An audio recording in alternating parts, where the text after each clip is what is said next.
اللہ کے سامنے عاجزی کرنا اور گر گڑانا انسان کی ایک ایسی اہم ضرورت ہے۔ اگر انسان اس چیز کو اپنے اندر پیدا کر لے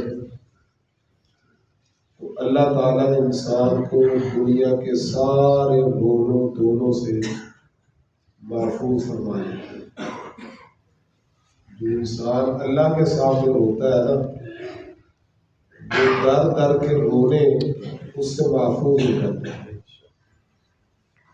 جس قدر ممکن ہو انسان کو یہ کوشش کرنی چاہیے کہ وہ اللہ تعالیٰ کی بارگاہ میں ایسے لمحات ضرور گزارے اور روزانہ کی بنیاد پر گزارے جن میں اللہ کے سامنے وہ روئے، اپنی آنکھوں سے آنسو بہائے۔ آپ جانتے ہیں نبی کریم صلی اللہ علیہ وسلم کی ذات ایسی ذات مقدس پاکیزہ اعلیٰ و عرفہ دنیا کائنات میں نہ آپ سے پہلے کوئی ایسی ذات آئی ہے اور نہ قیامت تک کوئی آئے۔ اور یہ اعزاز نبی مکرم صلی اللہ علیہ وسلم کا ہے۔ اللہ تعالیٰ قرآن مجید میں آپ کو یہ بات ارشاد فرماتے ہیں لِيَغْفِرَ لَكَ اللَّهُ مَا تَقَدَّمَ مِن ذَنبِكَ وَمَا تَأَخَّرَ، تاکہ اللہ آپ کے اگلے پچھلے سارے گناہ معاف کرے۔ قیامت کے روز بھی دیگر انبیاء جو بڑے بڑے اولو العزم پیغمبر ہیں نا، سیدنا آدم علیہ السلام، سیدنا نوح علیہ السلام، سیدنا ابراہیم علیہ السلام، موسیٰ اور عیسیٰ علیہ السلام، لوگ ان کے پاس جائیں گے کہ آپ ہماری اللہ کی بارگاہ میں سفارش کریں، لیکن وہ اللہ تعالیٰ کی بارگاہ میں نہیں جائیں گے، معذرت کریں گے، حتیٰ کہ نبی کریم صلی اللہ علیہ وسلم کے متعلق یہ بات کہی جائے گی کہ ان کے پاس جائیں، وہ ایسی پاکیزہ شخصیت ہے کہ اللہ نے ان کے سارے اگلے گناہ بخشے ہوئے ہیں، وہ اللہ کی بارگاہ میں جا کر سفارش کریں تو نبی کریم صلی اللہ علیہ وسلم سفارش کریں گے۔ اس قدر اعلیٰ پیغمبر، اس قدر عرفہ پیغمبر جب نماز پڑھتے تھے نا تو صحابہ کرام رضوان اللہ علیہم اجمعین بیان کرتے ہیں کہ رونے کی وجہ سے، نماز میں رونے کی وجہ سے نبی کریم صلی اللہ علیہ وسلم کے سینے سے اس طرح آواز آیا کرتی تھی جیسے چولہے پر ہنڈیا سے ابلنے کی آواز آتی۔ اتنا روتے اللہ کی بارگاہ میں اللہ کے رسول صلی اللہ علیہ وسلم، باوجود اس بات کے کہ اللہ کے رسول صلی اللہ علیہ وسلم بخش ہے۔ یہ بڑا عظیم عمل ہے۔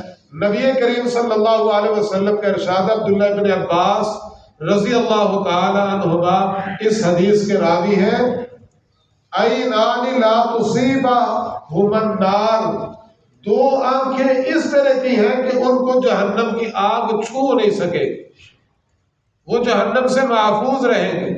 عین بکت من خشیت اللہ وعین باتت تحرس فی سبیل اللہ، ایک آنکھ تو وہ ہے جو اللہ کی راہ میں پہرا دیتی، مجاہدین پر، سرحدوں پر، جہاد میں، اللہ کے راستے میں جو آنکھ رات گزارتی ہے اس کیفیت میں کہ وہ پہرے دار ہے۔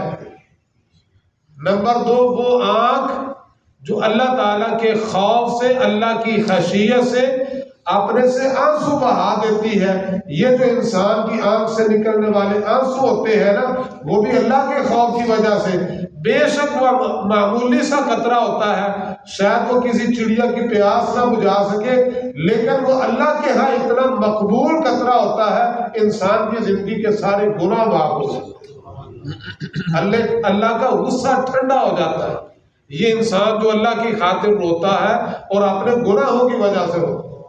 نبی کریم صلی اللہ علیہ وسلم کے پاس آپ کے ایک صحابی آئے، عرض کیا اللہ کے پیغمبر مجھے کسی بات کی وصیت فرمائے، تو نبی کریم صلی اللہ علیہ وسلم نے 3 باتوں کی وصیت فرمائی، آپ نے 3 باتیں سکھائی۔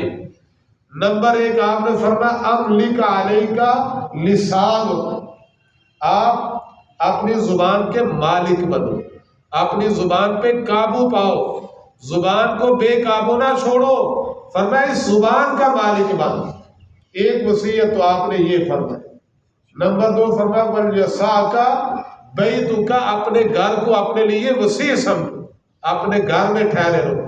یقین جانے یہ چیزیں ہمارے لیے ہمارے روزے میں کام آنے والی.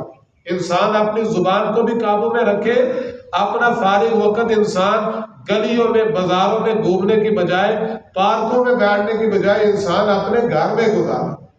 اور تیسری بات اللہ کے رسول صلی اللہ علیہ وسلم نے ارشاد فرمایا وَبْكِ عَلَىٰ خَطِيئَتِكَ، اپنی خطاؤں پہ رویا کر. انسان سے خطائیں ہو جاتی ہیں. کون بندہ ایسا ہے دنیا میں جو یہ دعویٰ کر سکے کہ مجھ میں خطائیں نہیں؟ ہر انسان خطا کار ہے، ہر انسان ہی گناہ گار ہے. صرف انسان اس ایک بات پہ غور کر لینا کہ وہ اپنی خطاؤں کو دیکھنا شروع کر دے تو دوسروں کی خطائیں نظر ہی نہیں آتی. فرمایا اپنی خطاؤں پہ رویا کر. یہ اللہ کے رسول صلی اللہ علیہ وسلم انسان کو رونا سکھا رہے ہیں. بلکہ آپ ذرا غور فرمائیں اللہ کے نگاہوں میں اللہ کے خوف سے رونے والے انسان کی قدر و منزلت کیا ہے. صحیح بخاری اور صحیح مسلم میں حدیث ہے، اور حدیث کی کئی کتابوں میں مذکور ہے. سیدنا حضرت ابو ہریرہ رضی اللہ تعالیٰ عنہ بیان فرماتے ہیں، آپ نے فرمایا سبعۃ یظلھم اللہ فی ظلہ یوم لا ظل الا ظلہ. قیامت کے روز 7 قسم کے لوگوں کو اللہ اپنے سائے میں جگہ نصیب فرمائیں گے، جبکہ اللہ کے سائے کے علاوہ کوئی سایہ نہیں ہوگا. سورج بالکل قریب آ جائے گا، ایک نیزے پر آ جائے گا، اور آگ کے پورے انگارے شدت سے برسا رہا ہوگا. انسان اپنے اپنے اعمال کے مطابق پسینے میں غرق ہو رہے ہوں گے، اور کوئی انسان کو وہاں پر سہارا دینے والا نہیں ہوگا. لیکن کتنے وہ خوش نصیب لوگ ہوں گے جو اللہ رب العزت کے سائے میں کھڑے ہوں گے. یہ اللہ کے مقرب ہوں گے، اللہ کے محبوب بندے ہوں گے. تو 7 بندوں کا آپ نے تذکرہ فرمایا، ان میں سے ایک بندہ فرمایا وَرَجُلٌ ذَكَرَ اللَّهَ خَازِيًا فَفَاضَتْ ذَكَرَ اللَّهَ خَالِيًا فَفَاضَتْ عَيْنَاهُ، وہ بندہ جو اللہ تعالیٰ کا تنہائی میں خلوت میں ذکر کرتا ہے تو اللہ کے خوف کی وجہ سے اس کی آنکھوں سے آنسو نکل آتے ہیں. یہ قیمتی انسان اور اس کے قیمتی آنسو اللہ رب العزت کی نگاہ میں اس قدر و منزلت کے حامل ہے کہ اللہ تعالیٰ اس رونے والے بندے کو قیامت کے روز اپنے سائے میں جگہ نصیب فرمائے. اور یہ اہل ایمان کی صفت ہے، وہ اپنی خطاؤں پہ روتے ہیں. جبکہ اس کے برعکس جو لوگ اللہ کے نافرمان ہوتے ہیں ان کی آنکھوں میں اللہ کے خوف کی وجہ سے آنسو آتے نہیں ہیں، بلکہ وہ تو اپنے گناہوں پر دلیر ہوتے ہیں. تو ہمارے پاس یہ وقت ہے، اللہ تعالیٰ نے موقع دیا ہے، اور اللہ تعالیٰ نے ہمیں ایمان کی دولت سے سرفراز کیا ہے. ہمیں یہ قیمتی آنسو اپنے پاس ضرور جمع کرنے چاہیے جو اللہ کے خوف کی وجہ سے انسان کی آنکھوں سے نکلتے ہیں.